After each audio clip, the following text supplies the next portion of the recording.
to The Gist. This week, we continue to look at the senses through the work of John Kabat Zinn.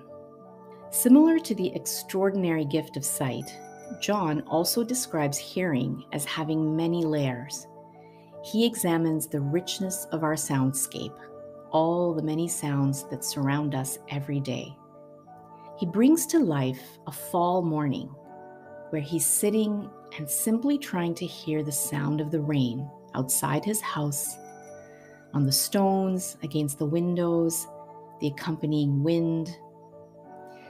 He challenges us, as he does challenge himself, to just be with the rain. How often do we take a few minutes to be still and actually absorb the sounds that are around us? Unlike our eyes, we can't close our ears as easily to sounds, and they always filter into our consciousness. The quality of attention we bring to listening is as important as sight. What would we lose by just taking a few minutes each day to hear things differently? And what are we losing by not doing so?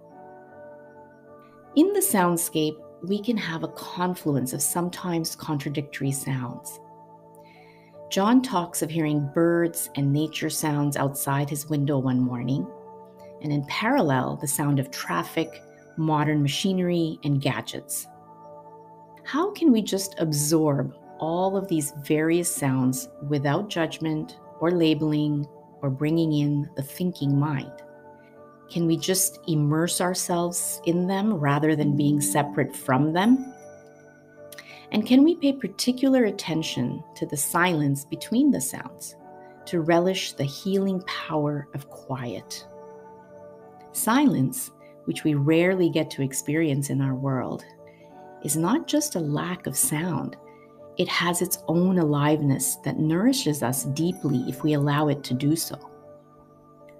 Outside of the general soundscape, two particular types of sound came to my mind while reading Kabat Zinn's work: music and conversation.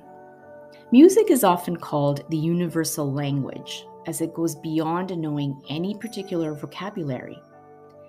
It appeals to us across cultures and races. Even without understanding a word of what's being said, we can love a song for its musicality, its rhythm, for its ability to make us want to dance, and its profound ability to evoke an incredible range of emotions. In fact, some people, when they're training in mindfulness, choose silence just to avoid stirring up thoughts and feelings. And as for conversation, as humans, we've developed the unique power of communicating in complex and nuanced ways. Language is quite phenomenal if we stop to think about it.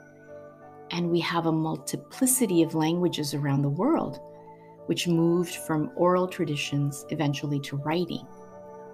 Verbal communication makes up a vast majority of our day-to-day lives. We take in all kinds of words through television, videos, emails, tweets. But the more we take in, the more we need to question whether we're really paying attention to conversations and communication. Are we actually listening to what another person is trying to convey, or are we letting our own thoughts get in the way? Are we being with other people in a way that conveys presence and genuine interest? Sitting in silence as they speak, noting what's being said as well as what is not being said, and taking note of their body language or expressions. So as we go through each day this week, let's see if we can focus on our sense of hearing. Perhaps we can take a moment when we wake up to notice that special silence when our homes are quiet or the sounds of nature around us. We can savor the sound of our own heartbeat or that of our partner. The voices of our children, not just today, but over time as they change from cooing babies to babbling toddlers to the mature voices of young men and women. Maybe we can choose to relish the gentle wind chimes at our window with a kettle boiling for tea and open our ears, our minds and our hearts to the words we take in. Wishing you a wonderful week, reflecting on your own unique soundscape, and we'll be back next week as we continue exploring our senses.